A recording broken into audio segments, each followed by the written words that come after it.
서울의 스카이라인이 한눈에 들어오는 평창동의 언덕 위 위압적인 담장 너머로 자리한 강태호 회장의 저택은 계절의 변화조차 비껴가는 듯 늘 고요했다. 그러나 그날 밤의 정적은 날카로운 파열음과 함께 깨졌다. 현관문이 거칠게 열리고 최은희 여사가 위태로운 걸음으로 들어섰다. 은은한 조명이 비추는 대리석 바닥 위로 그녀의 명품 구두 소리가 차갑게 울렸다. 파티에서 막 돌아온 듯 화려한 실크 드레스와 완벽한 메이크업은 그녀의 지위와 아름다움을 과시했지만 술기운이 오른 붉은 뺨과 초점 없는 눈빛은 그 모든 것을 위태롭게 만들었다. 그녀는 벽에 몸을 기댄 채 가쁜 숨을 몰아쉬었다. 그러다 문득 들고 있던 에르메스 백이 거추장스럽다는 듯 신경질적으로 어깨에서 벗어 던졌다. 수천만 오천만 원을 호가하는 가방은 둔탁한 소리를 내며 벽에 부딪힌 뒤 힘없이 바닥으로 미끄러졌다. 그 안에서 쏟아져 나온 콤팩트와 립스틱이 사방으로 흩어졌다. 공허한 한숨이 그녀의 입에서 터져 나왔다. 복도 그림자 속에 소리 없이 서 있던 오선희는 그 모습을 묵묵히 지켜보고 있었다. 지난 8년간 이 집의 가사 도우미로 일하며 그녀는 이런 밤의 풍경에 익숙해졌다. 놀라거나 당황하는 대신 그녀는 조용히 앞으로 나섰다. 사모님 오셨습니까? 선희의 목소리는 언제나처럼 차분했다. 그녀는 허리를 숙여 바닥에 흩어진 물건들을 조심스럽게 주워 가방에 담았다. 은희는 그런 선희를 흐릿한 눈으로 내려다볼 뿐 아무 말도 하지 않았다. 선희가 부축하려 팔을 내밀자 은희는 그 손을 뿌리치고 비틀거리며 2층으로 향했다. 계단을 오르는 그녀의 뒷모습은 화려한 드레스와는 어울리지 않게 위태롭고 외로워 보였다. 선희는 은희의 모습이 완전히 사라진 후에야 곧게 허리를 폈다. 그녀는 흩어진 화장품 가루로 더러워진 대리석 바닥을 젖은 수건으로 닦아냈다. 이 집의 모든 얼룩을 지우는 것이 그녀의 일이었다. 눈에 보이는 얼룩이든 보이지 않는 얼룩이든. 다음 날 아침 6시 선희의 하루는 어김없이 시작되었다. 저택의 거대한 주방은 그녀의 왕국이었다. 그녀는 익숙한 손놀림으로 아침 식사를 준비했다. 된장찌개와 갓 지은 쌀밥, 그리고 정갈한 밑반찬, 몇 가지는 강태호 회장을 위한 것이었고 신선한 채소와 과일로 만든 샐러드와 갓 짜낸 오렌지 주스는 최은희 여사를 위한 것이었다. 20년을 함께 산 부부였지만 그들의 아침 식탁은 언제나 이렇게 분리되어 있었다. 7시 정각 식탁에는 두 사람만이 앉았다. 60대 후반의 나이에도 불구하고 강태호 회장은 여전히 위압적인 기운을 뿜어냈다. 다부진 어깨와 흐트러짐 없는 자세는 국내 굴지의 건설그룹 대성을 이끄는 수장의 무게감을 보여주었다. 그는 신문 경제면에서 눈을 떼지 않은 채 숟가락을 들었다. 오늘 찌개 맛이 좋군. 칭찬이라기보다는 평가에 가까운 한마디였다. 신문을 넘기는 소리만이 그의 존재감을 증명했다. 감사합니다, 회장님. 주방 한편에서 대기하던 선희아이가 작게 대답했다. 반대편에 앉은 은희는 샐러드를 포크로 뒤적일 뿐 거의 입에 대지 않았다. 어젯밤의 숙취가 남은 듯 창백한 얼굴이었다. 그녀는 남편에게 눈길 한 번 주지 않았고 남편 역시 신문 너머의 아내에게 관심이 없었다. 그들 사이에는 수십 년간 쌓아 올린 투명하지만 견고한 벽이 존재했다. 선희는 그 벽 사이를 오가며 텅 빈 그릇을 채우고 치우는 유령 같은 존재였다. 식사가 끝나자 회장은 곧장 서재로 들어갔고 은희는 요가 수업에 간다며 집을 나섰다.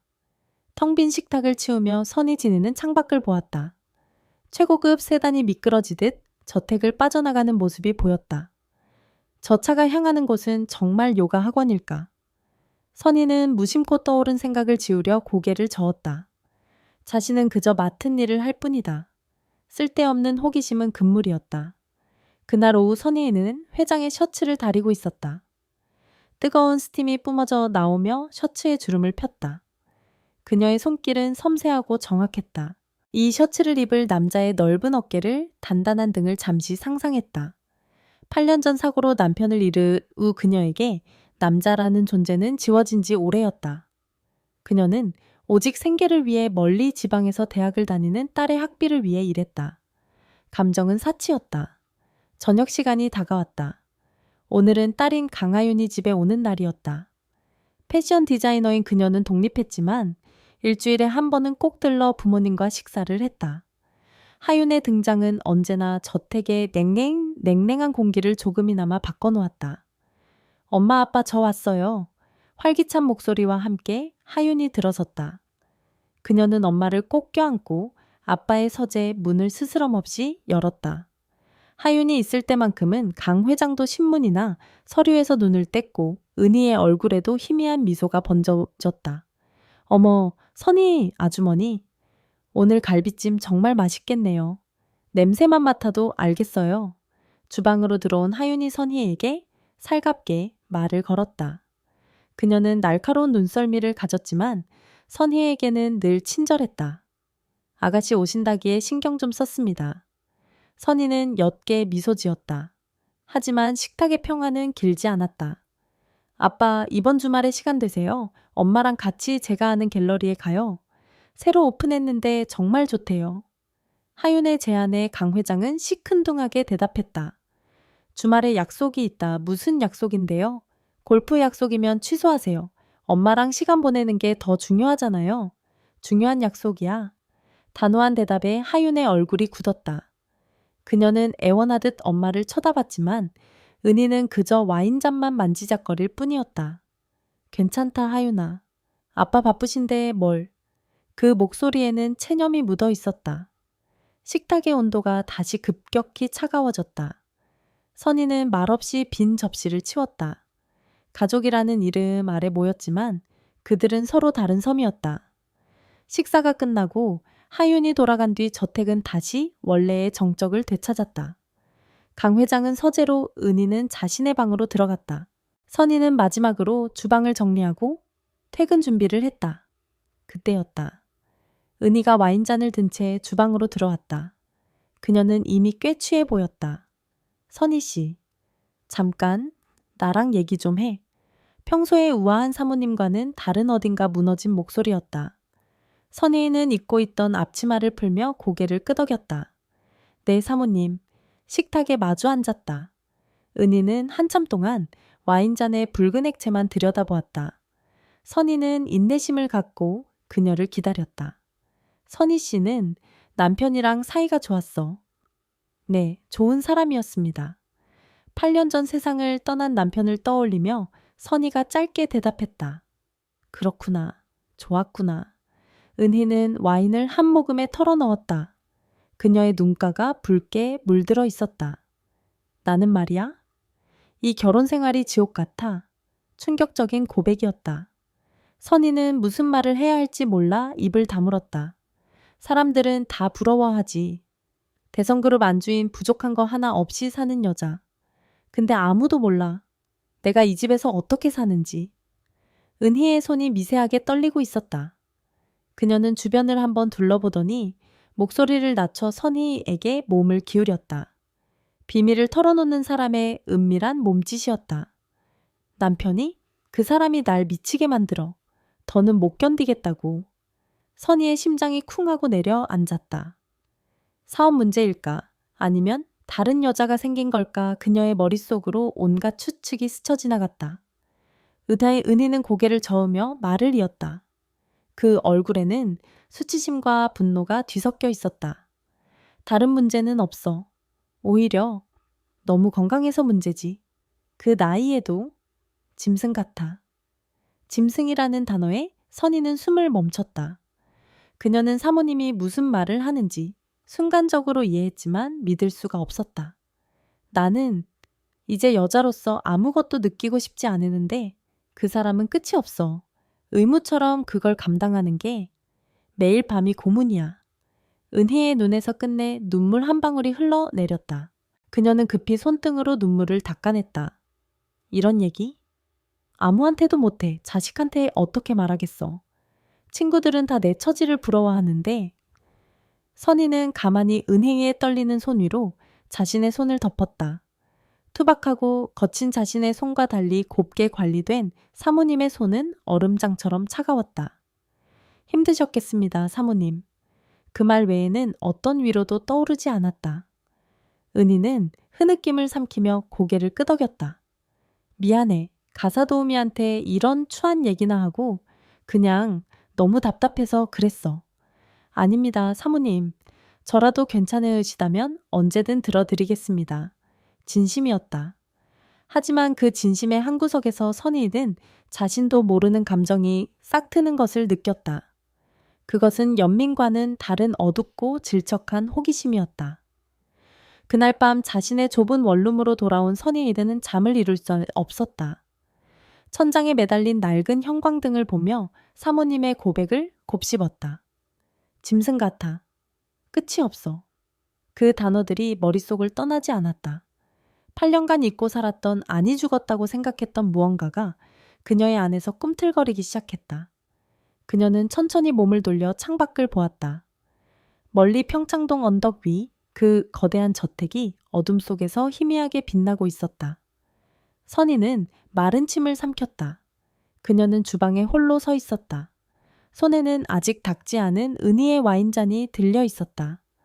그녀의 시선은 자기도 모르게 서재에서 새어나오는 옅은 불빛으로 향하고 있었다. 그 문 너머에 있는 남자에 대한 위험한 호기심이 그녀의 온몸을 휘감았다. 8년 만에 그녀는 다시 여자로 깨어나고 있었다. 최은희 여사의 충격적인 고백이 있은 다음 날 아침 저택의 공기는 미묘하게 달라져 있었다. 적어도 오선희에게는 그랬다. 모든 것이 그대로였지만 그녀의 눈에 비치는 풍경은 더 이상 예전과 같지 않았다. 그녀의 눈에 강태호 회장은 더 이상 단순한 고용주가 아니었다. 그는 한 여자에게 감당하기 힘든 욕망의 대상이자 동시에 깊은 외로움을 품고 있는 남자였다. 선희는 아침 식사를 준비하며 거실 소파에 앉아 신문을 읽는 그의 뒷모습을 훔쳐보았다. 셔츠 너머로 보이는 넓은 등 신문을 쥔 굵고 힘있는 손가락. 어젯밤 들었던 은혜의 목소리가 환청처럼 귓가에 맴돌았다. 짐승 같아. 그 단어는 이제 혐오가 아닌 위험한 호기심의 불씨가 되어 그녀의 마음속에서 타오르기 시작했다. 그녀는 오늘 아침 특별히 청국장을 끓이기로 마음먹었다. 강 회장이 유독 좋아하는 음식이었지만 발레리나 출신인 은희는 그 퀴퀴한 냄새를 질색했다. 그래서 지난 몇 년간 식탁에 오르지 못한 메뉴였다. 하지만 오늘 선희는 마치 반항이라도 하듯 뚝배기에 진한 청국장을 보글보글 끓여냈다. 이것은 단순한 아침 식사 준비가 아니었다. 그것은 회장을 향한 그녀의 소리 없는 메시지이자 이 집에 보이지 않는 권력 구도에 던지는 작은 돌멩이였다. 아니나 다를까 식탁에 앉은 은희는 코를 막으며 인상을 찌푸렸다. 아침부터 이게 무슨 냄새야 머리가 다 아프네. 하지만 강 회장은 뚝배기에서 피어오르는 구수한 냄새에 잠시 신문에서 눈을 떼었다. 청국장이군. 오랜만이네. 그는 무심하게 한 숟갈 떠서 입으로 가져갔다. 그리고 그의 표정이 미세하게 변하는 것을 선희는 놓치지 않았다. 깊은 만족감이 그의 얼굴에 스쳐 지나갔다. 오후가 되자 예고했던 대로 딸 강하윤이 집에 들렀다. 최신 트렌드를 온몸에 두른 그녀는 등장만으로도 집안의 분위기를 환기시켰다. 어머, 선희 아주머니. 오늘 솜씨 발휘하시네요. 이 냄새 아빠가 제일 좋아하시는 건데. 주방으로 들어선 하윤이 코를 킁킁거리며 말했다. 그녀의 눈은 웃고 있었지만 그 안에는 날카로운 관찰자의 시선이 숨어 있었다. 회장님께서 좋아하시는 것 같아서요. 선희는 태연하게 대답하며 찌개를 그릇에 옮겨 담았다. 하윤은 선희의 어깨 너머로 정갈하게 차려진 반찬들을 훑어보았다. 모두 강 회장이 좋아하는 맵고 짠 음식들이었다.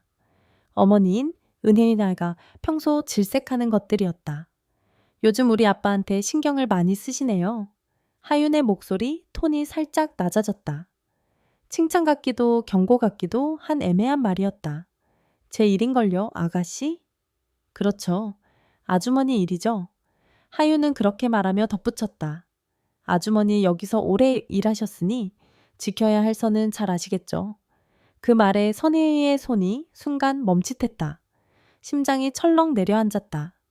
그녀는 하윤을 돌아보지 않는 채 굳은 목소리로 대답했다. 네, 아가씨. 잘 알고 있습니다. 저녁 식사 시간, 네 사람이 둘러떠 앉은 식탁에는 어색한 긴장감이 흘렀다. 하윤은 애써 밝은 화제를 꺼내며 분위기를 띄우려 했지만 강 회장과 은희 사이의 냉기는 여전했다. 사건은 강 회장이 다시 청국장 뚝배기에 숟가락을 넣었을 때 터졌다. 그는 깊은 맛이 우러난 국물을 음미하더니 나지막이 말했다. 이 맛이야. 꼭 어머님이 끓여주시던 그 맛이군. 그것은 아내를 향한 명백한 무시이자 선의를 향한 최고의 찬사였다. 선의는 고개를 숙이고 있었지만 온몸의 신경이 식탁으로 쏠렸다. 은희의 얼굴이 순식간에 굳어지는 것이 느껴졌다. 남편의 칭찬은 그녀의 자존심의 비수가 되어 꽂혔다. 40년을 함께 산 아내인 자신도 맞춰주지 못한 남편의 입맛을 고작 가사도우미가 완벽하게 재현해냈다는 사실에 참을 수 없는 모멸감을 느꼈다. 쨍그랑 날카로운 소리와 함께 은희의 손에서 포크가 떨어져 값비싼 자기 접시에 부딪혔다. 식탁의 모든 소음이 그 순간 멈춰섰다.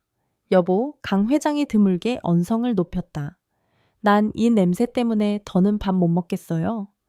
은희는 차갑게 쏘아붙이고는 냅킨을 테이블에 던지고 자리에서 일어났다.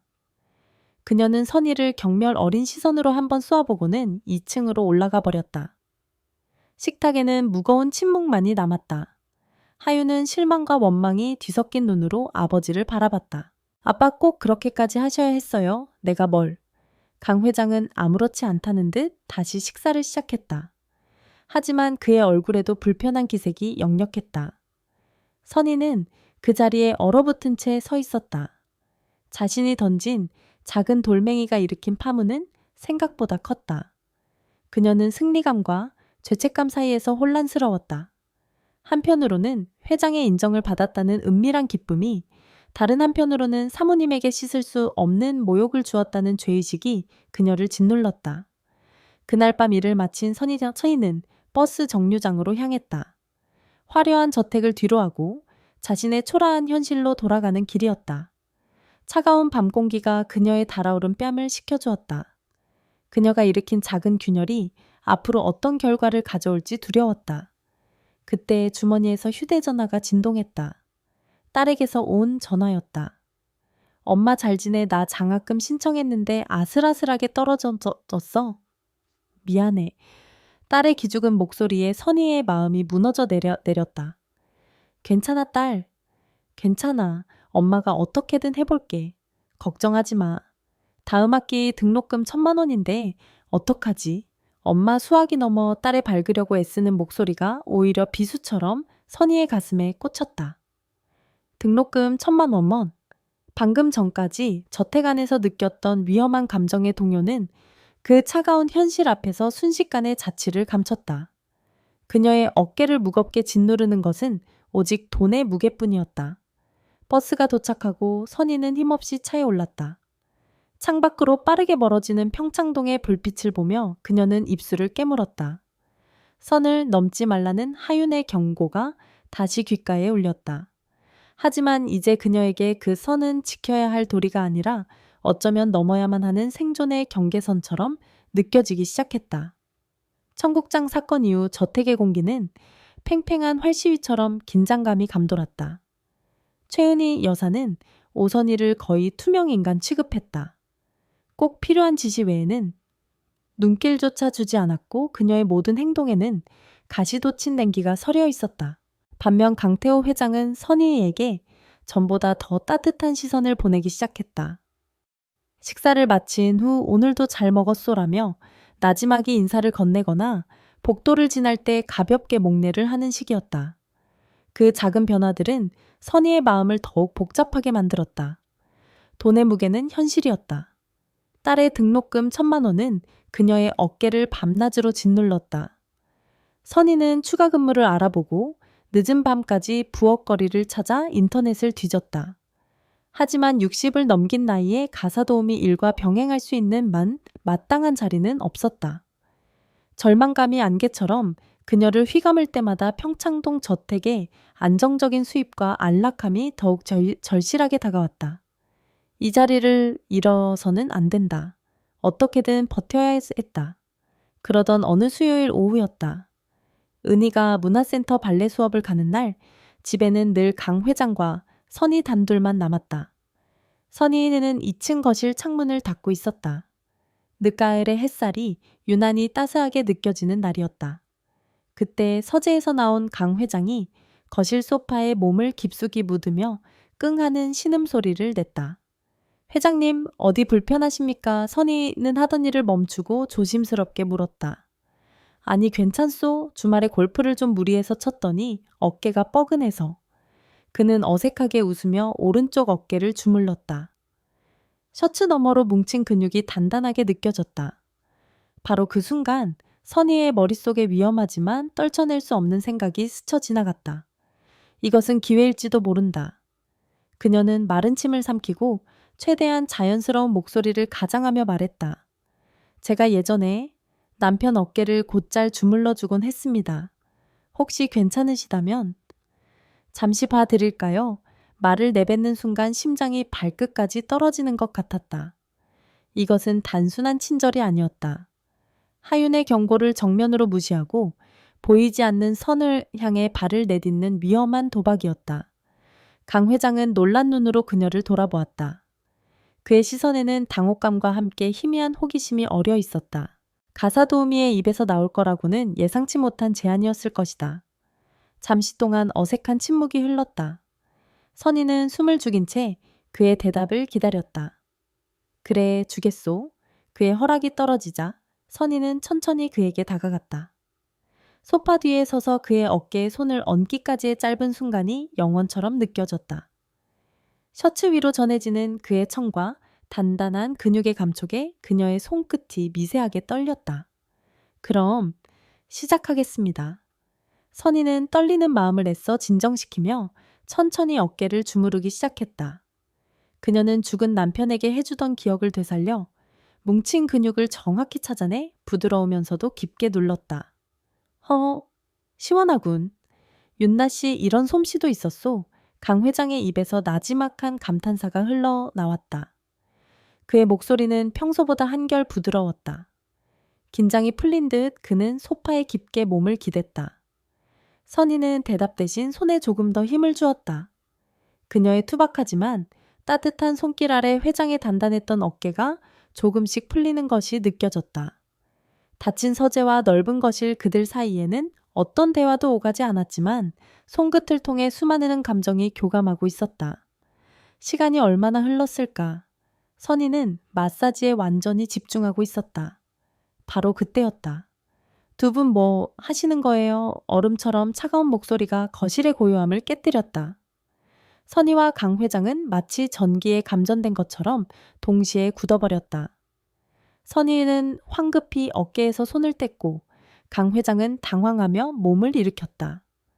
현관 입구에는 딸 강하윤이 팔짱을 낀 채 서 있었다. 오늘 온다는 얘기는 없었다. 그녀의 눈은 웃음기 하나 없이 차갑게 빛나고 있었다. 그 시선은 명백한 의심과 경멸을 담고 선희에게 곧장 날아와 박혔다. 하윤아. 네가 웬일이냐. 강 회장이 어색하게 웃으며 말을 더듬었다. 제가 들를 일이 있어서요. 그런데 아주 흥미로운 장면을 보게 됐네요. 하윤은 천천히 거실로 걸어 들어왔다. 그녀의 구두 소리가 대리석 바닥 위를 또각또각 날카롭게 울렸다.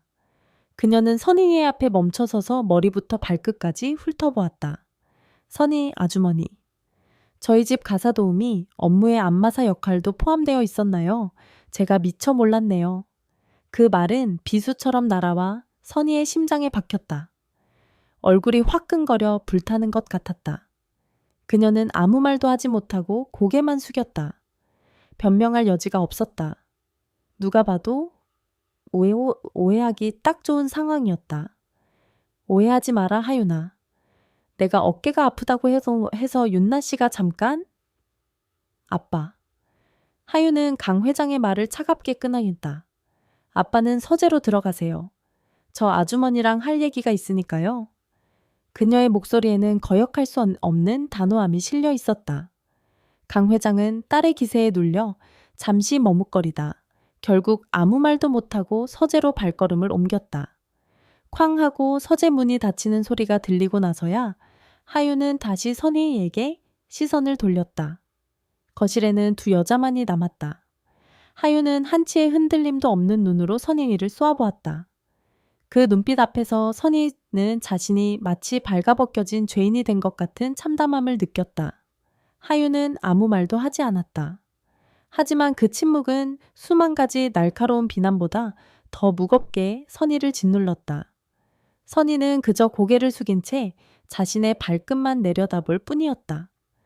이제 모든 것이 끝났다는 절망적인 예감이 그녀의 온몸을 휘감았다. 강하윤에게 정체를 들킨 그날 이후 저택은 보이지 않는 전쟁터가 되었다. 하윤은 마치 감시자처럼 수시로 집에 드나들었다. 그녀는 어머니 최은희의 곁을 지키며 선혜의 모든 움직임을 날카롭게 지켜봤다. 선희는 숨막히는 감시 속에서 바늘방석에 앉은 듯한 나날을 보내야 했다. 그녀는 이제 강태호 회장과 눈을 마주치는 것조차 피했다. 회장 역시 딸의 서슬 퍼런 기세에 눌려 선희에게 따뜻한 말 한마디 건네지 못하고 서재에 틀어박혀 있는 시간이 늘어났다. 집안의 공기는 그 어느 때보다 차갑고 무거웠다. 변화의 바람은 예상치 못한 곳에서 불어왔다. 일주일이 지난 어느 저녁 식사 자리였다. 그날도 어김없이 침묵만이 식탁을 지배하고 있었다. 바로 그때 와인잔을 내려놓은 은희가 평소와 다른 어딘가 결심에 찬 목소리로 입을 열었다. 나 다음 주 금요일에 제주도 좀 다녀올게요. 선혜는 수저를 놓는 척하며 귀를 쫑긋 세웠다. 강 회장은 신문에서 눈을 떼지 않으는 채 건성으로 물었다. 갑자기 제주도는 왜? 옛날에 같이 발레하던 후배들하고 약속 잡았어요. 예전부터 가자고 했는데 이제야 시간이 맞네요. 은희는 남편을 보지 않고 하윤을 향해 미소 지으며 말했다. 2박 3일이에요. 일요일 저녁에 올 거예요. 2박 3일. 그 단어가 선희의 뇌리에 번개처럼 내리꽂혔다. 심장이 거세게 요동치기 시작했다. 그녀는 저도 모르게 강 회장을 힐끗 쳐다보았다. 그의 미간에 희미한 주름이 잡혔다. 상의도 없이 마음대로 정하는군. 그의 목소리에는 불쾌감이 서려 있었다. 당신한테 허락받아야 할 일은 아니죠. 은희가 차갑게 맞받아쳤다. 내 인생이잖아요. 엄마 잘 생각했어요. 가끔은 그렇게 바람도 쐬야죠. 제가 공항까지 모셔다 드릴게요. 하윤이 즉시 어머니의 편에 섰다. 강 회장은 더 이상 아무 말도 하지 않았다. 그것은 암묵적인 동의였다. 그는 다시 신문 속으로 침잠했고 식탁의 대화는 모녀 사이에서만 화기애애하게 이어졌다. 선희는 쿵쾅거리는 심장을 애써 진정시키며 묵묵히 빈 그릇을 치웠다. 2박 3일. 그 시간 동안 이 거대한 저택에는 회장과 자신 단둘만이 남게 된다. 그 생각만으로도 등줄기에 아찔한 전율이 흘렀다. 마침내 운명의 금요일 아침이 밝았다. 은희가 여행용 트렁크를 끌고 내려왔다. 하윤이 그 뒤를 따랐다. 은희는 선희에게 집안일을 당부하며 평소와 다름없이 행동했다. 하지만 그 평온함 뒤에 숨겨진 날카로움을 선희는 느낄 수 있었다. 선희 씨 남편 식사 잘 챙겨줘요.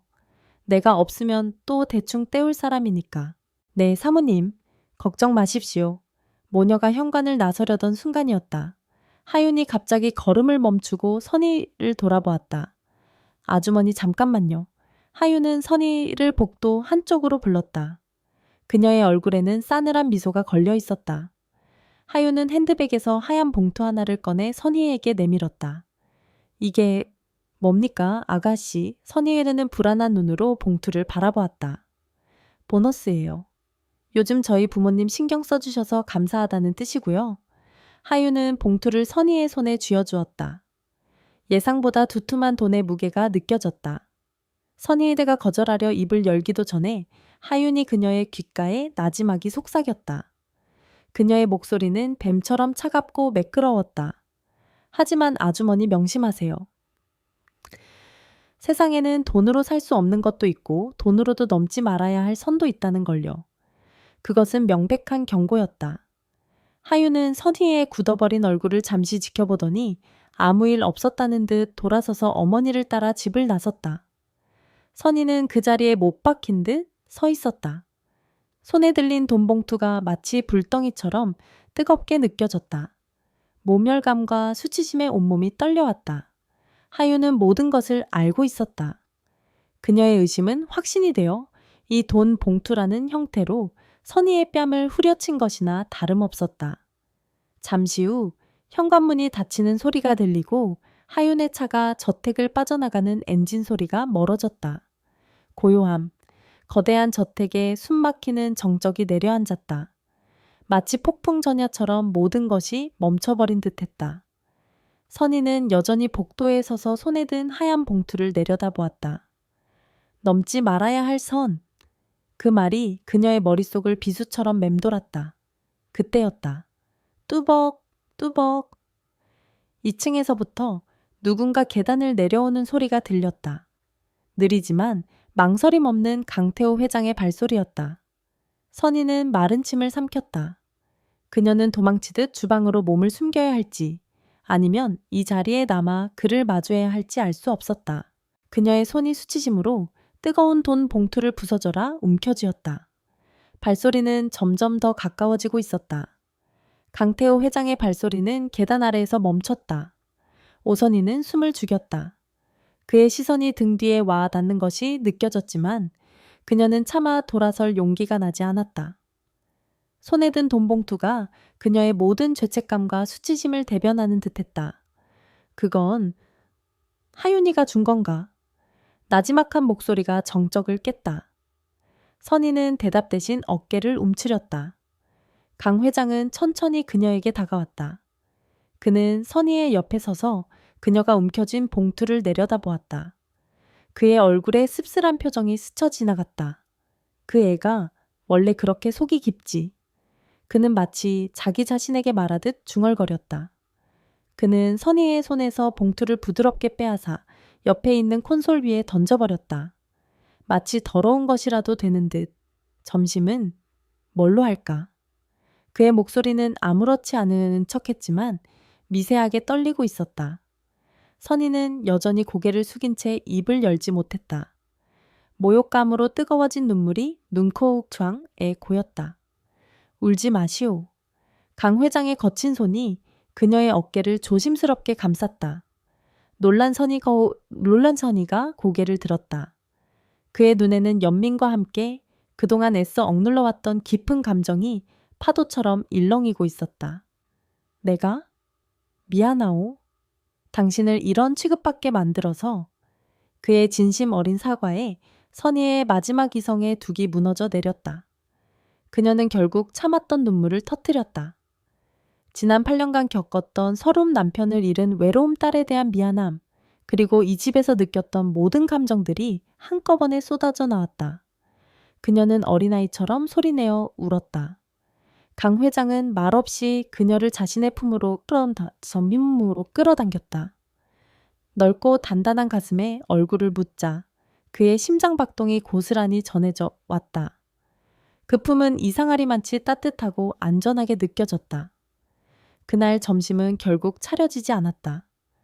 대신 그들은 처음으로 식탁이 아닌 것일 소파에 마주 앉았다. 강 회장은 위스키를 선희는 따뜻한 차를 마셨다. 어색한 침묵 속에서 그들은 닫혀있던 자신의 마음을 아주 조금씩 열기 시작했다. 강 회장은 사업의 성공 뒤에 숨겨진 고독과 빈 결혼 생활에 대해 털어놓았다. 선희는 남편과의 사별 후 홀로 딸을 키우며 겪어야 했던 고단한 삶에 대해 이야기했다.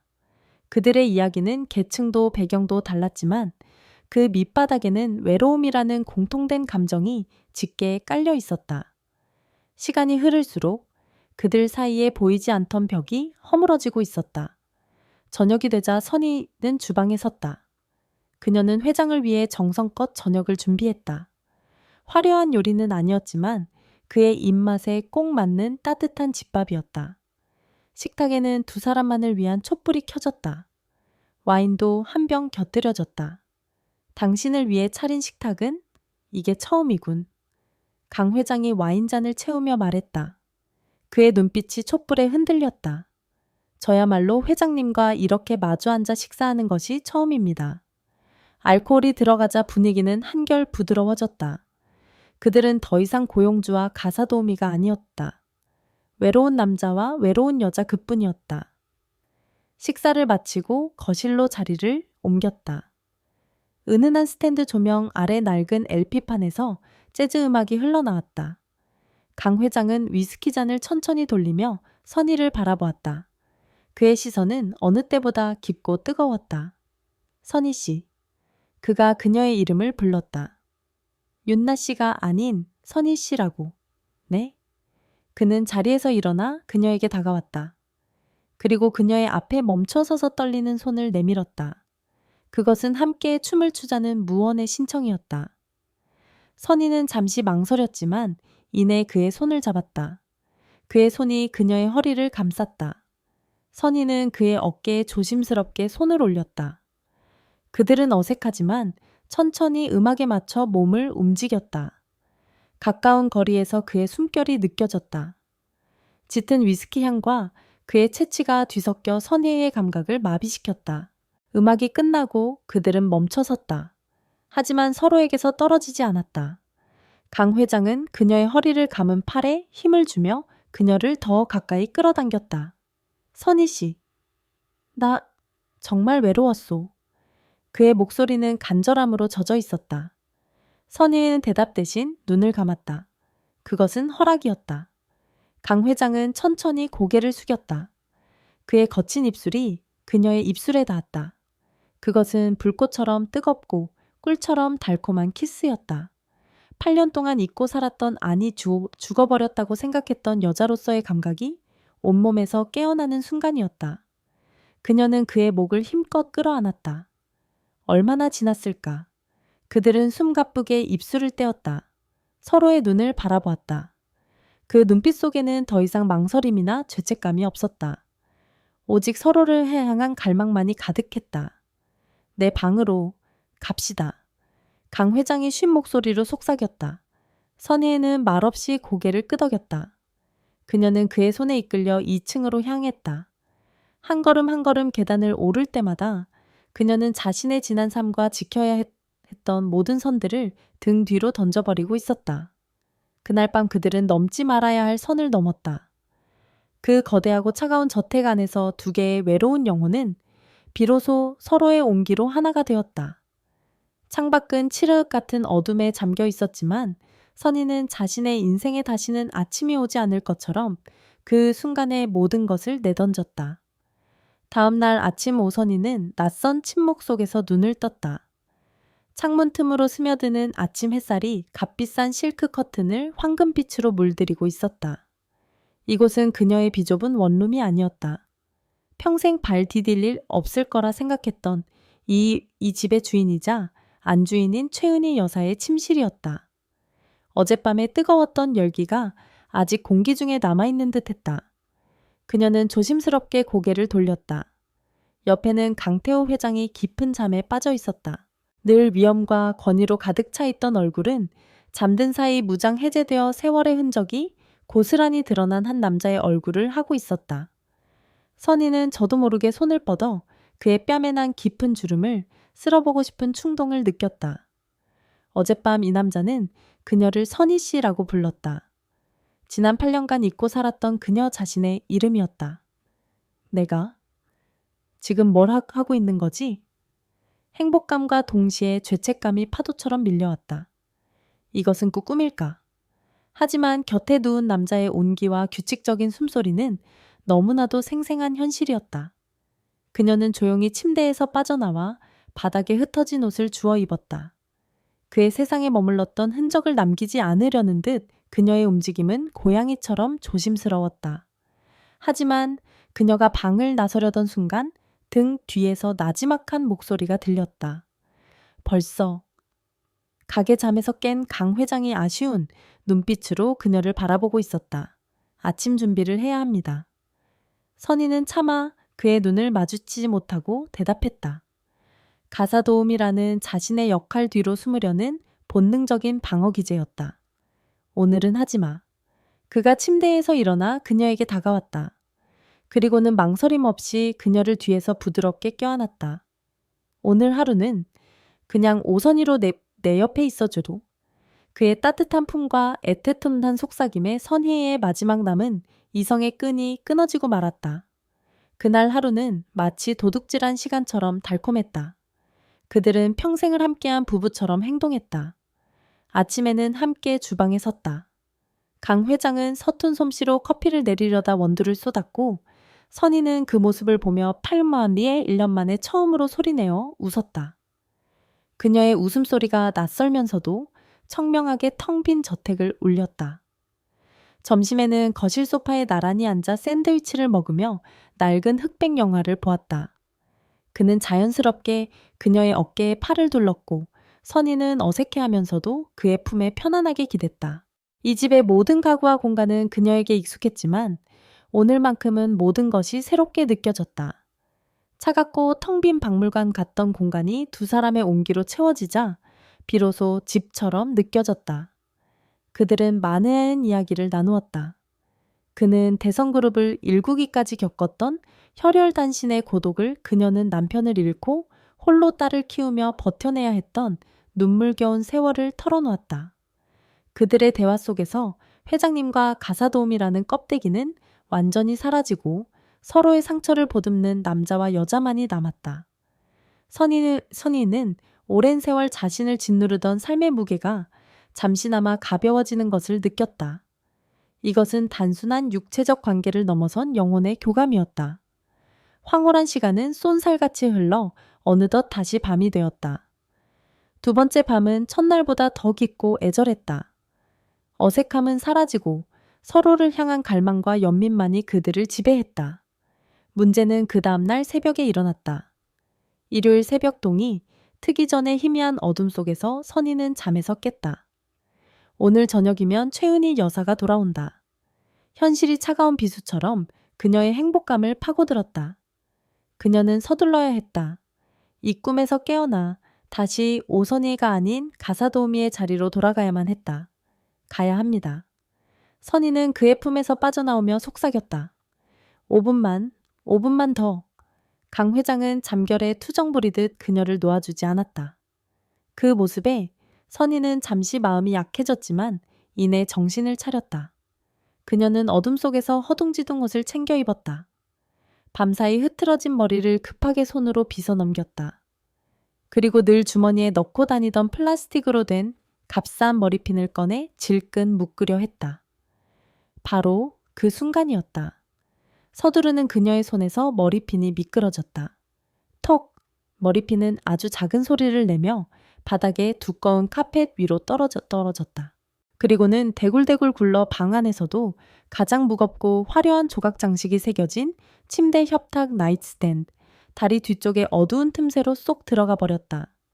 하지만 모든 것이 발각될지도 모른다는 공포와 초조함에 휩싸인 선임이는 그 작은 소리를 듣지 못했다. 그녀는 머리가 정리되지 않는 것도 잊은 채 오직 이 방을 빨리 빠져나가야 한다는 생각뿐이었다. 그녀는 잠든 강 회장의 이마에 자신도 모르게 아주 짧게 입을 맞추고는 그림자처럼 조용히 방을 빠져나왔다. 자신의 방으로 돌아온 선희에는 한숨 돌리고 나서야 거울 앞에 섰다. 헝클어진 머리 상기된 뺨, 그리고 어딘가 낯설게 빛나는 자신의 눈동자. 그녀는 주머니를 뒤져 머리핀을 찾았다. 하지만 핀은 어디에도 없었다. 어디에 떨어뜨렸지. 불길한 예감이 심장을 옥죄었다. 하지만 지금 당장 그 방으로 다시 들어갈 수는 없었다. 그녀는 애써 불안감을 누르며 괜찮을 거라고, 그저 어디 다른 곳에 흘렸을 거라고 스스로를 위안했다. 그녀는 다시 가사도우미의 유니폼으로 갈아입고 주방으로 향했다. 마치 아무 일도 없었던 것처럼 사모님이 돌아오셨을 때를 대비해 집안을 정리하고 아침 식사를 준비하기 시작했다. 평온한 일상을 연기하며 그녀는 죄스러운 행복의 흔적을 필사적으로 지우려 했다. 그때 거실에서 전화벨이 날카롭게 울렸다. 이른 아침에 정적을 깨는 소리였다. 선희는 잠시 망설이다 수화기를 들었다. 네, 평창동입니다. 언제나처럼 그녀는 사무적인 목소리로 응대했다. 선희 씨 나예요. 수화기 너머로 들려온 것은 너무나도 명랑하고 쾌활한 최은희 여사의 목소리였다. 사모님 선희의 심장이 쿵 하고 바닥으로 떨어졌다. 응? 친구들 모임이 생각보다 일찍 끝나서 어젯밤 비행기로 올라왔어. 지금 김포공항인데 날씨 좋네. 택시 탔으니까 한 2시간 뒤면 도착할 거야. 회장님께 아침 식사 준비해 달라고 전해줘요. 이 시간 뒤 선희의 머릿속이 하얗게 비었다. 수화기 너머에서 그럼 이따 봐요 하는 목소리와 함께 전화가 끊겼다. 뚜, 뚜, 뚜. 단조로운 신호음 소리가 그녀의 귀를 파고들었다. 선희는 수화기를 든 채 그 자리에 얼어붙었다. 그녀의 손에서 힘이 빠지면서 수화기가 덜컹 소리를 내며 전화기 위로 떨어졌다.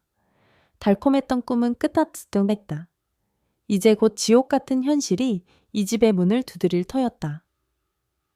2시간 뒤 수화기가 손에서 미끄러져 떨어졌다. 오선희의 세상이 멈췄다. 2시간.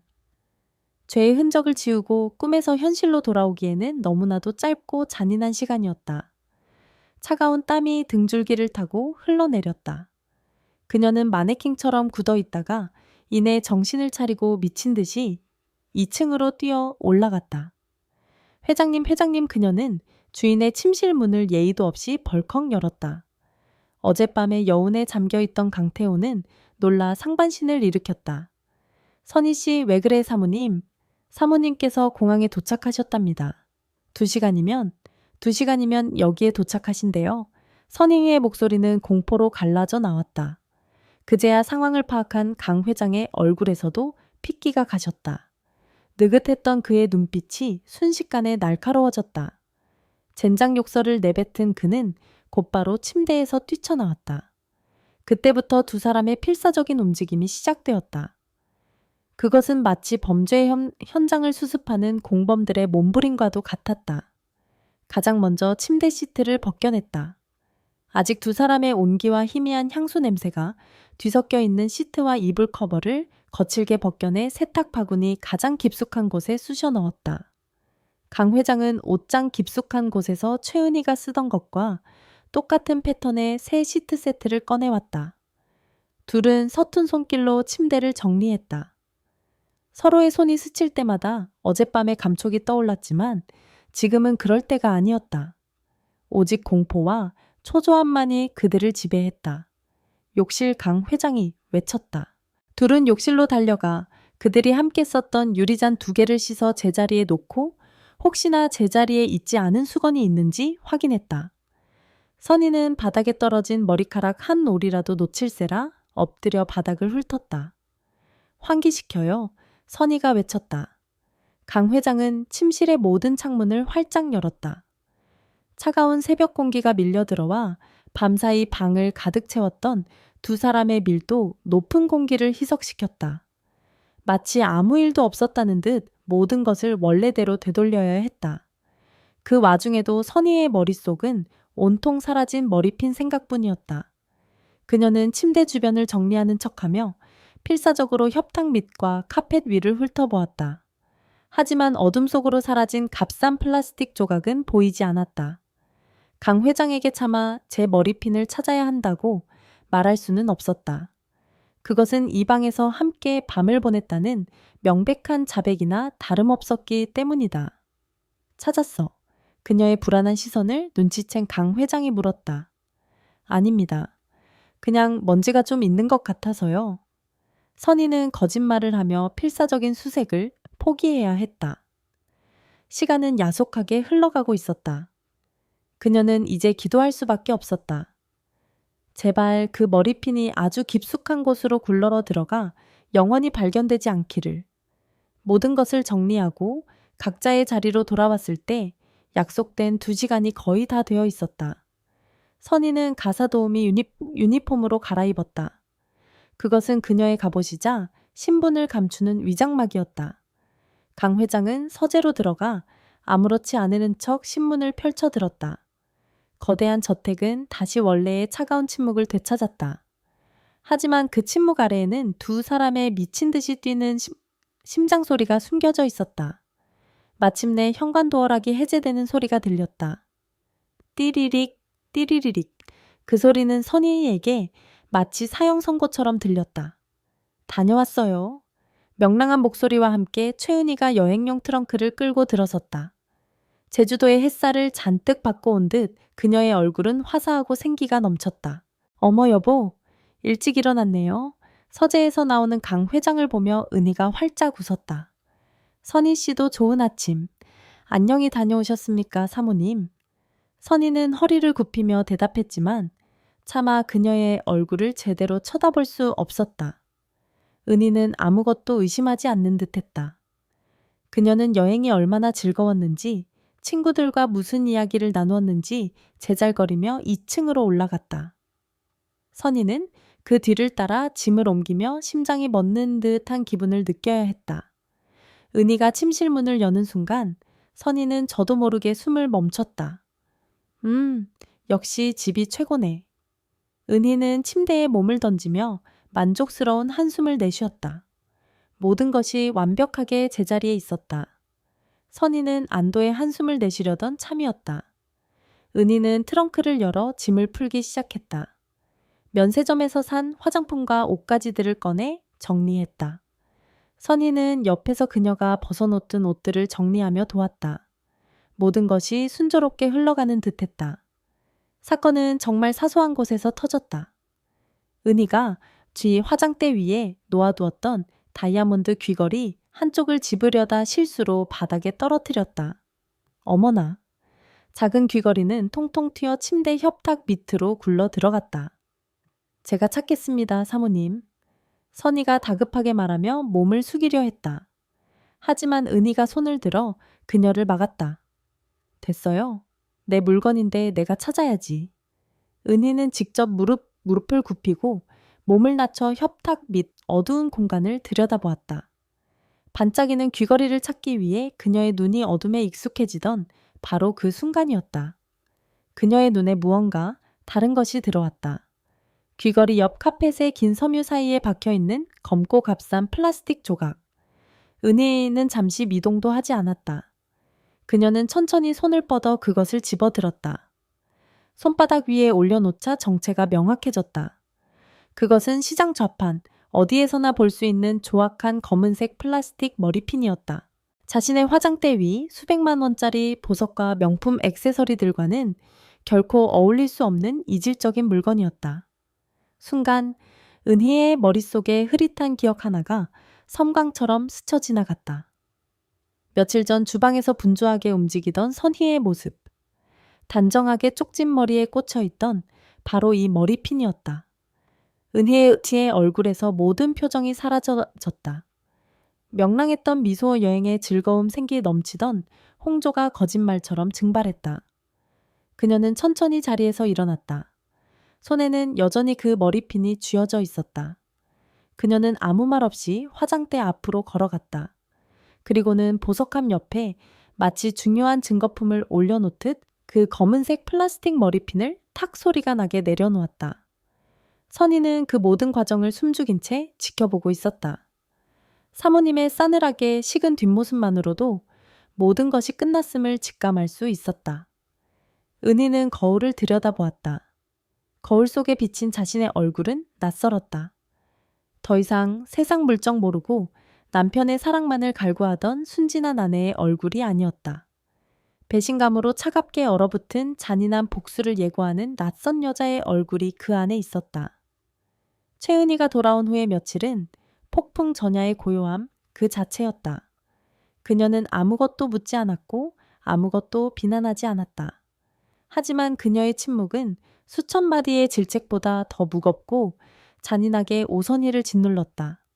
변화는 사소한 것에서부터 시작되었다. 은희는 어느 날 아침 하얀색 면장갑을 끼고 식탁에 나타났다. 그녀는 손가락으로 식탁 위를 훑고는 장갑에 묻은 아주 미세한 먼지를 보여주며 아무 말 없이 선희를 쳐다보았다. 그 시선 안에는 내가 하는 일이 이따위다라는 경멸이 담겨 있었다. 그날 이후 선희는 노이로제에 걸린 사람처럼 수십 번씩 집안의 모든 가구를 닦고 또 닦아야 했다. 그녀는 식단에도 직접 관여하기 시작했다.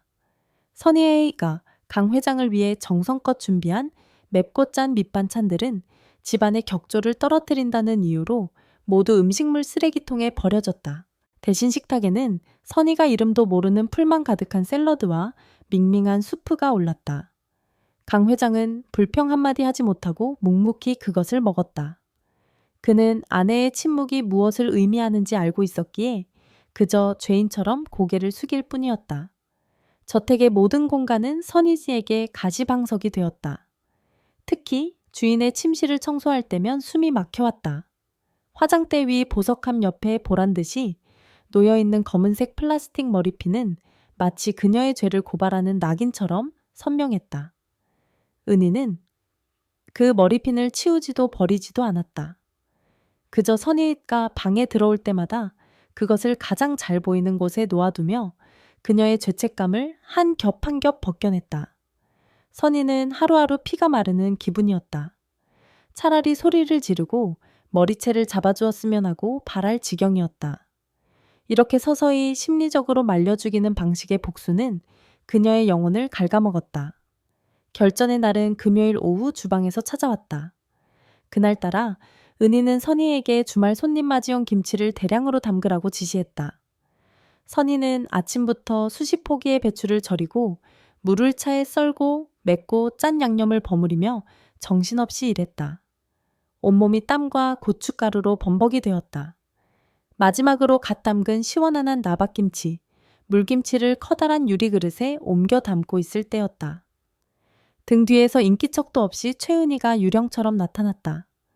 그녀는 평소처럼 우아한 실내복 차림이었지만 그 얼굴은 분노로 차갑게 굳어 있었다. 그녀의 손에는 바로 그 검은색 머리핀이 들려 있었다. 이거 당신 것 맞지? 얼음장처럼 차가운 목소리였다. 선희의 심장이 쿵 하고 바닥으로 추락했다. 올 것이 왔구나. 그녀는 천천히 몸을 돌렸다. 은희의 눈과 마주치는 순간 선희는 모든 것을 포기했다. 변명도 부정도 할 수 없었다. 그녀의 떨리는 입술 사이로 간신히 목소리가 새어나왔다. 죄송합니다. 사모님. 죄송해. 은희의 입가에 잔인한 미소가 걸렸다. 네, 년이 감히 내 집에서 내 남편을 홀리고 내 침대에서 뒹굴어 놓고 이제 와서 죄송하다는 말 한마디로 끝낼 수 있을 것 같아. 그녀의 목소리가 가늘게 떨리기 시작했다. 그동안 억눌러왔던 분노와 배신감 수치심이 마침내 터져나오기 시작했다. 내가 지난 8년간 너를 어떻게 대해줬는데 가족처럼 믿고 내 모든 치부까지 다 털어놓으며 너를 의지했는데 그런데 넌 내 등 뒤에 칼을 꽂아 이 은혜도 모르는 더러운 것. 사모님 정말 잘못했습니다. 죽을 죄를 지었습니다. 선희는 무릎을 꿇고 빌었다. 눈물이 쉴 새 없이 흘러내려 땀과 뒤섞였다. 하지만 그녀의 비굴한 사죄는 오히려 은희의 마지막 남은 이성의 끈을 끊어버렸다. 닥쳐. 은희는 날카롭게 소리쳤다. 그녀의 눈이 선희 옆 식탁 위에 놓인 커다란 나박김치 그릇에 꽂혔다. 다음 순간 그녀는 망설임 없이 그 그릇을 두 손으로 집어들었다. 그것은 빠르고 난폭한 움직임이었다. 사모님, 선희가 무언가 말하려던 찰나 차갑고 시큼한 액체가 그녀의 얼굴과 온몸을 향해 날아들었다. 촥! 시뻘건 고춧가루가 섞인 차가운 김치 국물이 선희의 머리 위로 폭포수처럼 쏟아졌다. 시큼한 마늘과 젓갈 냄새가 코를 찔렀다.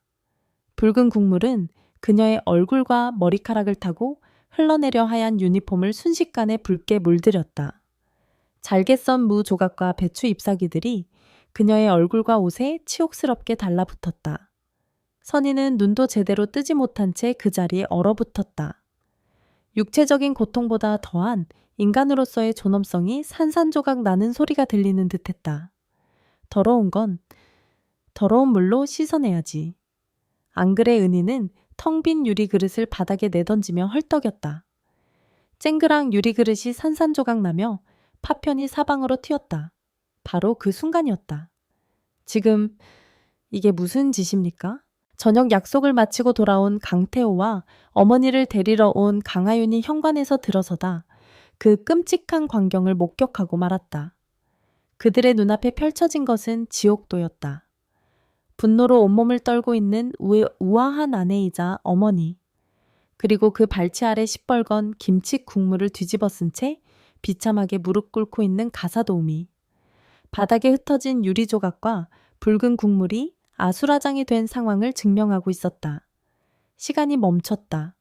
네 사람의 시선이 허공에서 충돌했다.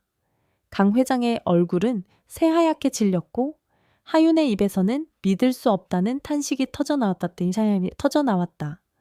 모든 비밀이 가장 끔찍하고 추악한 방식으로 터져버린 순간이었다. 시간이 멈췄다. 주방의 아수라장 속 네 사람은 각자의 충격 속에 잠겨 있었다. 가장 먼저 정적을 깬 것은 강하윤이었다. 그녀의 눈은 믿을 수 없다는 듯 어머니와 아버지를, 그리고 경멸스럽다는 듯 오선희를 번갈아 훑었다. 엄마 하윤은 비명처럼 외치며 어머니에게 달려갔다. 그녀는 분노로 떨고 있는 최은희의 팔을 부축하며 마치 오염된 것을 본다는 눈빛으로 오선희를 쏘아보았다. 당신이 감히 우리 엄마한테 무슨 짓을 했길래 우리 엄마가 이 지경이 되신 거냐고. 그것은 질문이 아닌 모든 원인을 단정짓는 날카로운 비난이었다. 하윤아, 그만해라. 강태호가 간신히 입을 열었다. 그의 목소리는 죄책감으로 묵직하게 가라앉아 있었다. 그는 상황을 수습하려 했지만 이미 불길은 걷잡을 수 없이 번진 뒤였다. 뭘 그만해요. 이번에는 최은혜였다. 그녀는 딸의 부축을 받으며 몸을 일으켰다. 김치를 던지던 순간의 격정은 사라지고 그 자리에는 모든 것을 파괴할 듯한 차가운 결심만이 남았다. 그녀는 남편을 똑바로 쳐다보며 말했다. 이제 시작인데. 그녀는 하윤의 손에 이끌려 거실로 걸어나갔다. 그 걸음걸이는 더 이상 비틀거리지 않았다. 배신당한 아내의 슬픔을 넘어 심판을 내릴 여왕의 위엄마저 느껴졌다. 강태호는 망연자실한 표정으로 그 뒤를 따랐다. 오선희 씨는 마지막으로 그들을 따라 나섰다. 뚝뚝 떨어지는 김치 국물이 그녀의 걸음마다 붉은 핏자국 같은 흔적을 남겼다. 시큼한 냄새와 축축한 옷의 감촉이 그녀의 수치심을 더욱 생생하게 만들었다. 그녀는 지금 이 자리에서 증발해버리고 싶었다. 차가운 대리석으로 장식된 거실은 순식간에 엄숙한 재판정으로 변했다. 은희와 하윤은 가장 상석의 소파에 앉았다. 강태호는 그들 맞은편에 죄인처럼 고개를 숙인 채 섰다. 그리고 오선희 씨는 그 누구의 시선도 닿지 않는 구석에 마치 존재하지 않는 사람처럼 서 있었다. 아빠, 대체 이게 무슨 일이에요? 설명 좀 해보세요. 하윤이 참지 못하고 소리쳤다. 그게 오해가? 강태호가 우물쭈물하며 변명을 시작하려던 순간 하윤이 그의 말을 잘랐다. 오해요. 저 아주머니가 우리 집에서 보인 이상한 행동들, 아빠를 향해 보이던 그 눈빛들, 그리고 엄마의 저 모습이 전부 오해라고요. 그녀는 자리에서 벌떡 일어나 휴대전화를 들었다. 안 되겠어. 오빠한테 전화해야겠어. 이 집안 꼴을 오빠도 알아야 해.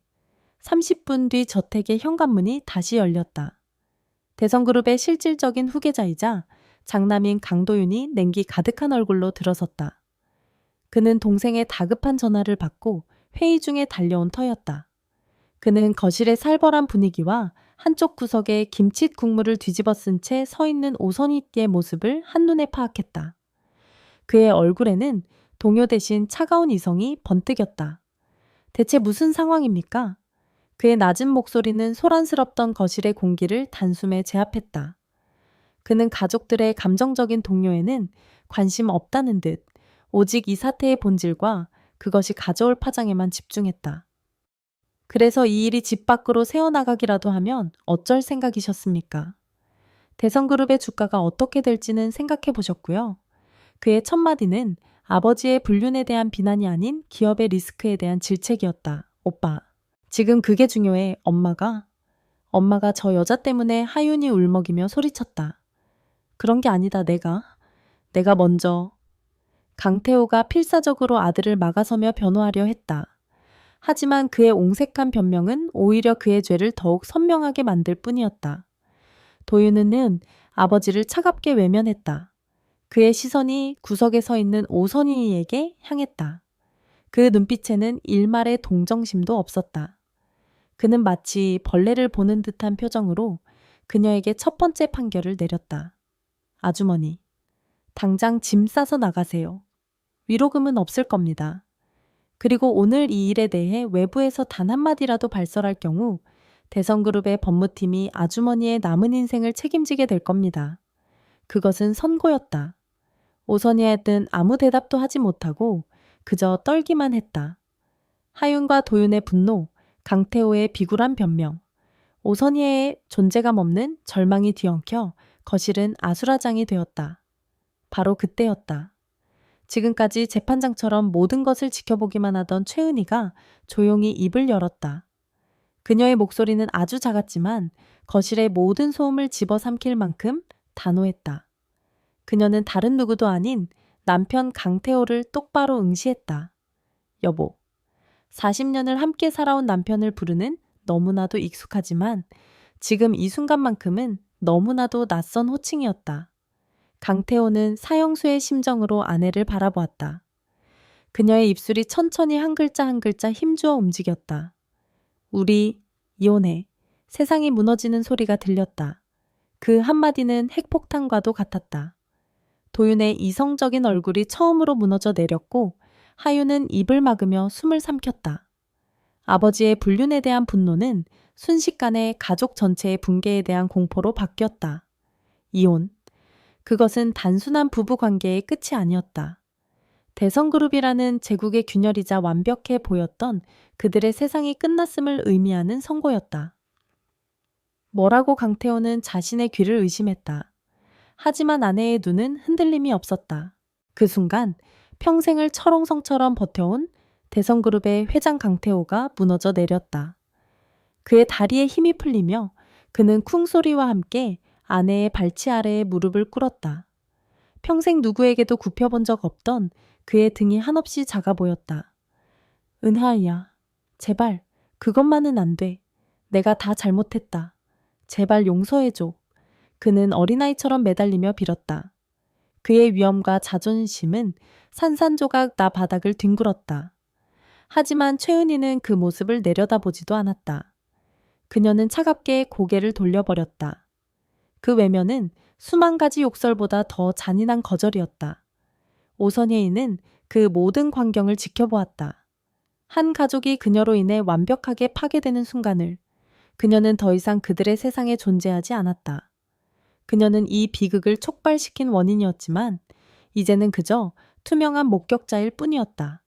그녀의 세상도 그들의 세상도 모든 것이 무너져 내리고 있었다. 우리 이혼해. 최은희의 그 한마디가 내려진 후 거실의 시간은 얼어붙었다. 강태호 회장의 애원도, 자식들의 충격도 그녀의 결심을 되돌리지 못했다. 그녀는 이미 마음의 문을 굳게 닫아버린 뒤였다. 그 지옥 같은 가족 재판이 끝나고 오선희는 유령처럼 자신의 방으로 돌아왔다. 그녀에게 주어진 시간은 많지 않았다. 강도윤의 차가운 목소리가 귓가에 울렸다. 당장 짐 싸서 나가세요. 방은 아주 작고 초라했다. 지난 8년간 그녀가 잠만 자던 공간. 벽에는 딸의 사진이 붙어 있었고 낡은 옷장에는 계절이 지난 옷 몇 벌이 전부였다. 그녀의 인생 전부가 이 작은 공간 안에 담겨 있었다. 그녀는 기계적으로 짐을 싸기 시작했다. 손이 말을 듣지 않고 덜덜 떨렸다. 축축한 김치 국물이 밴 유니폼을 벗어던졌다. 맨살에 닿는 차가운 공기에 온몸에 소름이 돋았다. 그녀는 거울을 보았다. 거울 속에는 김치 냄새와 수치심에 절어 눈물과 땀으로 범벅이 된 낯선 여자가 서 있었다. 초점 없는 눈동자 헝클어진 머리카락. 지난 며칠간의 죄스러운 행복이 얼마나 허망한 것이었는지, 그 대가가 얼마나 끔찍한 것인지를 깨닫는 순간이었다. 그녀는 낡은 여행 가방에 닥치는 대로 옷가지를 쑤셔 넣었다. 더 이상 이곳의 물건은 아무것도 만지고 싶지 않았다. 이 집의 공기마저 그녀를 질식시키는 것 같았다. 그녀는 오직 이곳을 벗어나야 한다는 생각뿐이었다. 짐을 다 쌌을 때 가방은 놀랄 만큼 가벼웠다. 8년의 세월. 그녀는 이 집에서 청춘의 마지막을 보냈지만 정작 그녀의 것은 아무것도 없었다. 그녀가 얻은 것은 돈 몇 푼과 이제 평생을 짊어지고 가야 할 지워지지 않는 낙인뿐이었다. 그때 방문이 조용히 열렸다. 한 여장이었다. 그녀는 평소 선의를 살갑게 대해주던 사람이었지만 지금 그녀의 얼굴에는 경멸과 동정이 뒤섞인 복잡한 표정이 어려 있었다. 다 됐으면 뒷문으로 조용히 나가. 아무도 마주치지 말고. 그녀는 선의의 발치에 얇은 봉투 하나를 던지듯 내려놓았다. 이번 달 월급이야. 회장님. 아니, 사모님께서 주라고 하셨어. 선의는 아무 말 없이 고개를 숙였다. 마지막 남은 자존심이 그것을 줍지 말라고 소리쳤지만 딸의 얼굴이 떠오르는 순간 그녀는 비참하게 몸을 숙여 봉투를 집어들었다. 지금 그녀에게는 자존심보다 돈이 더 절실했다. 선의는 가방을 들고 뒷문으로 향했다. 화려한 정원을 가로지르는 오직 고용인들만이 다니는 좁은 길이었다. 매일 아침 저녁으로 수백 번을 오갔던 길이었지만 오늘따라 그 길이 유난히 길고 어둡게 느껴졌다. 등 뒤의 화려한 저택은 마치 그녀를 비우는 거대한 괴물처럼 보였다. 저택의 높은 철문이 닫히는 순간 선의는 세상으로부터 완전히 고립되었다. 이제 그녀는 돌아갈 곳이 없었다. 그녀는 퍼스 정류장을 향해 정처 없이 걸었다. 비싼 동네의 밤거리는 인적 없이 고요했고 그녀의 초라한 행사액은 그 풍경과 전혀 어울리지 않았다. 얼마나 걸었을까? 주머니에서 휴대전화가 진동했다. 모르는 번호였다. 망설이다 전화를 받자 수화기 너머로 익숙하지만 다급한 목소리가 들려왔다. 선희 씨, 나요. 강태호였다. 어디요? 지금 어디 있는 거요? 그의 목소리는 절박했다. 선혜진은 대답하지 않았다. 무슨 말을 할 수 있을까? 그녀의 침묵에 그는 더욱 애가 타는 듯했다. 미안하오. 정말 미안하오. 내가 어떻게든. 그의 말이 채 끝나기도 전에 선희가 그의 말을 끊었다. 그녀의 목소리는 놀랄 만큼 차분하고 냉정했다. 김치 국물과 함께 그녀의 모든 감정도 씻겨 내려간 듯했다. 이것이 제가 치러야 할 대가입니다, 회장님. 그녀는 회장님이라는 단어에 힘을 주었다. 그것은 그들 사이에 넘을 수 없는 선을 다시 한번 긋는 행위였다. 이제 다시는 전화하지 마십시오. 선희 씨 잠깐만 돈이라도, 내가 어떻게든 돈이라도 보내줄 테니 필요 없습니다. 선희는 망설임 없이 통화 종료 버튼을 눌렀다. 그리고 곧바로 그의 번호를 차단했다. 그의 돈. 그것은 그녀를 잠시 편하게 해줄 수는 있겠지만 결국 그녀의 영혼을 영원히 올가맬 족쇄가 될 터였다. 그녀는 휴대전화를 주머니에 쑤셔넣고 다시 걷기 시작했다. 어디로 가야 할까? 딸에게는 차마 갈 수 없었다. 이 추한 꼴을 보일 수는 없었다. 그녀는 일단 찜질방이라도 찾아 하룻밤을 보내야겠다고 생각했다. 밤늦게 도착한 찜질방은 시끄럽고 낯선 사람들로 북적였다. 선희는 구석진 곳에 자리를 잡고 누웠다. 딱딱한 바닥에 등이 베겼고 주변에 코 고는 소리와 잠꼬대 소리가 귀를 파고들었다. 몇 시간 전까지만 해도 최고급 실크 시트가 깔린 침대에 누워 있었는데 현실의 격차는 너무나도 잔인했다. 그녀는 잠을 이루지 못하고 눈을 감았다. 눈을 감자 오늘 겪었던 모든 일들이 파노라마처럼 스쳐 지나갔다.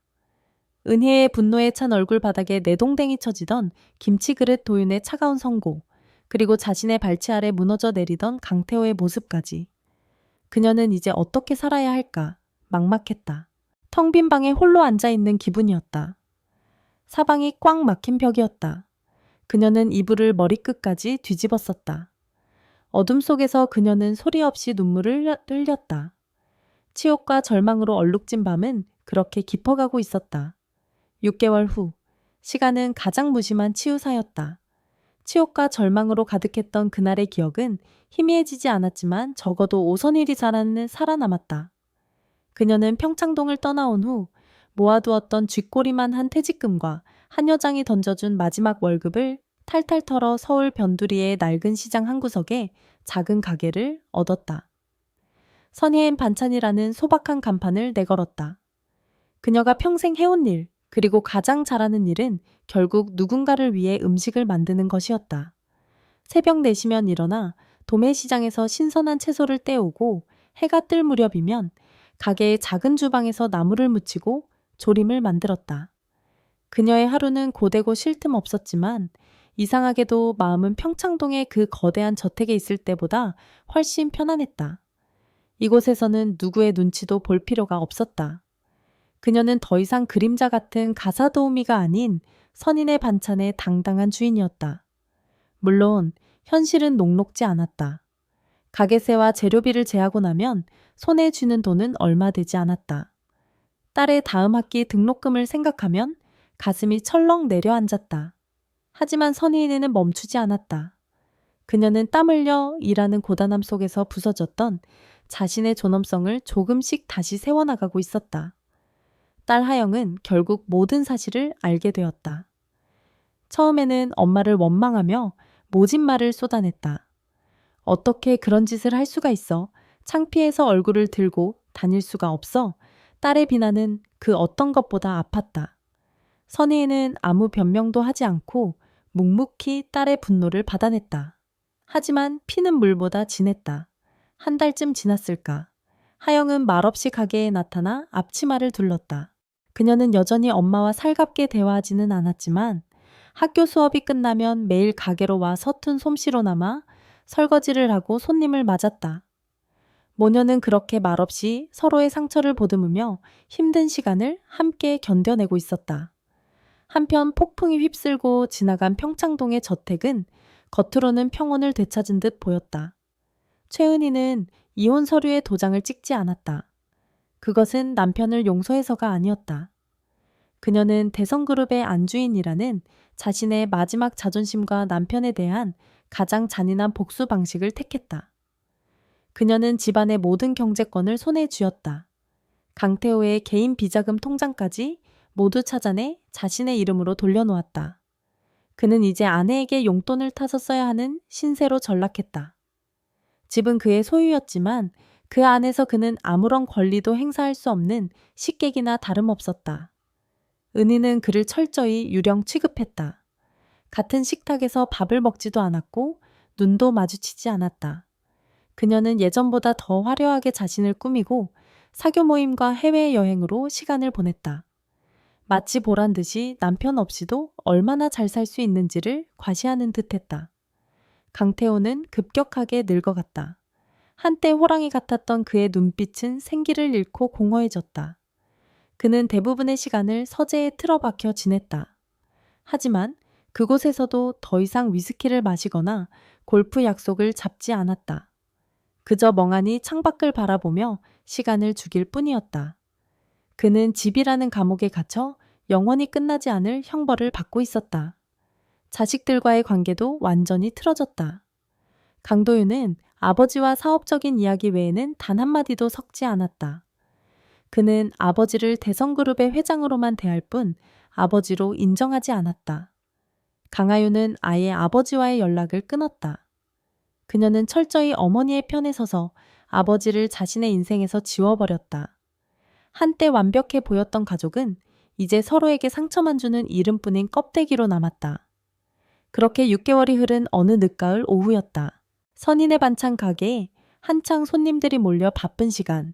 선인은 손님들이 주문한 반찬을 능숙하게 포장하고 있었다. 그때 가게 앞에 검고 육중한 세단 한 대가 미끄러지듯 멈춰섰다. 주변 시장의 풍경과는 전혀 어울리지 않는 고급 차량이었다. 가게 안 사람들의 시선이 모두 그 차로 쏠렸다. 뒷좌석 문이 열리고 흠잡을 데 없는 완벽한 슈트 차림에 한 남자가 내렸다. 강도윤이었다. 선희는 그를 보는 순간 온몸이 얼어붙었다. 심장이 바닥으로 곤두박질 치는 것 같았다. 그가 왜 여기에 아직도 자신에게 복수할 것이 남았단 말인가? 주변 상인들과 손님들의 수군거리는 소리가 귓가를 윙윙 울렸다. 도윤은 주변의 시선 따위는 아랑곳하지 않고 곧장 가게 안으로 들어왔다. 그의 차가운 눈빛이 선희에게 고정되었다. 가게 안은 순식간에 정적이 흘렀다. 옆에서 계산을 돕던 딸 하영이 겁먹은 눈으로 엄마의 팔을 붙잡았다. 도윤은 말없이 선희의 앞에 섰다. 그의 얼굴에서는 어떤 감정도 읽을 수 없었다. 선희는 차라리 뺨이라도 한 대 때려 주길 바랐다. 이 숨 막히는 침묵은 고문과도 같았다. 그는 잠시 가게 안을 훑어보았다. 비좁고 낡았지만 정갈하게 정리된 반찬들과 고소한 참기름 냄새. 치열하게 살아가는 삶의 흔적이 고스란히 묻어나는 공간이었다.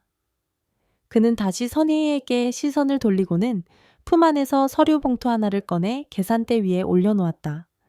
이게 뭡니까? 선희가 떨리는 목소리로 물었다. 도윤은 그제야 입을 열었다. 그의 목소리는 여전히 차갑고 사무적이었다. 아주머니의 합법적인 퇴직금과 위로금입니다. 그의 말에 선희 씨는 물론 딸 하영의 눈도 커졌다. 어머니께서 전해드리라고 하셨습니다. 그는 한마디를 더 덧붙였다. 그 목소리에는 아주 희미한 인간적인 감정이 스쳐 지나가는 듯했다. 아버님께서 요즘 편찮으십니다. 그 말을 끝으로 도윤은 더 이상 아무 말도 없이 몸을 돌려 가게를 나갔다. 그는 왔을 때와 마찬가지로 조용히 그리고 빠르게 사라졌다.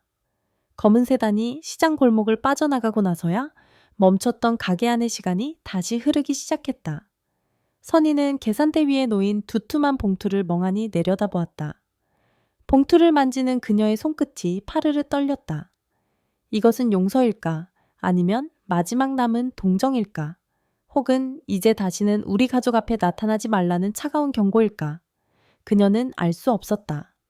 다만 봉투의 무게만큼이나 무거운 최은희와 강태호의 얼굴이 눈앞에 어른거릴 뿐이었다. 폭풍은 지나갔지만 그들이 남긴 상처와 흔적은 여전히 이렇게 생생하게 남아 있었다. 강도윤이 다녀간 후 오선희의 삶에는 작은 변화가 생겼다. 그가 두고 간 돈은 딸의 다음 학기 등록금을 해결하고도 남을 만큼의 큰 금액이었다. 선희는 며칠 밤낮을 고민했다. 이 돈을 받는 것이 과연 옳은 일일까? 이것은 또 다른 형태의 족쇄가 아닐까? 하지만 딸 하영은 단호했다. 받아 엄마. 이건 엄마가 8년 동안 그 집에서 일한 정당한 대가야. 그리고 그 사람들이 엄마한테 준 상처에 대한 최소한의 보상이라고 생각해. 이 돈 받고 이제 정말 그 집이랑 인연 끊는 거야. 딸의 현실적인 조언에 선희는 결국 돈을 받기로 결심했다. 그녀는 그 돈으로 딸의 등록금을 치르고 가게의 낡은 냉장고를 새 것으로 바꾸었다. 남은 돈은 한 푼도 쓰지 않고 통장에 넣어두었다. 언젠가 최은희 여사를 다시 만나게 된다면 돌려주거나 혹은 그녀의 이름으로 좋은 곳에 기부할 생각이었다. 그것이 선혜이가 지킬 수 있는 마지막 자존심이었다. 아버님께서 요즘 편찮으십니다. 도윤이 남긴 마지막 말은 가시처럼 그녀의 마음에 박혀 떠나지 않았다. 그녀는 애써 그를 잊으려 했지만 문득문득 그의 공허하던 눈빛, 무너지던 뒷모습이 떠올라 가슴 한쪽이 아려왔다. 계절이 바뀌어 겨울이 찾아왔다. 세상이 온통 하얗게 변하던 첫눈이 펑펑 내리는 날이었다. 가게는 김장철을 맞아 그 어느 때보다 분주했다. 선희와 딸 하영은 쉴 새 없이 배추를 버무리고 손님들이 주문한 김치를 포장하며 눈코 뜰 새 없이 바쁜 오후를 보내고 있었다. 엄마 저기 저 차 좀 봐. 또 왔나 봐. 딸 하영이 창밖을 가리키며 말했다. 선희는 무심코 고개를 들었다. 가게 건너편 눈 덮인 갓길에 익숙한 검은색 세단 한 대가 서 있었다. 강도윤의 차가 아니었다. 그것은 강태호 회장의 운전기사가 몰던 차였다. 차는 시동도 끄지 않은 채 그저 조용히 그 자리에 서 있기만 했다. 누군가 타고 있는지는 알 수 없었지만 선희는 직감적으로 그 안에 누가 있는지 알 수 있었다. 심장이 덜컥 내려앉았다. 신경 쓰지 마, 엄마. 그냥 모른 척해. 하영이 엄마의 표정을 읽고는 단호하게 말했다. 선희는 고개를 끄덕이고 다시 일에 집중하려 애썼다.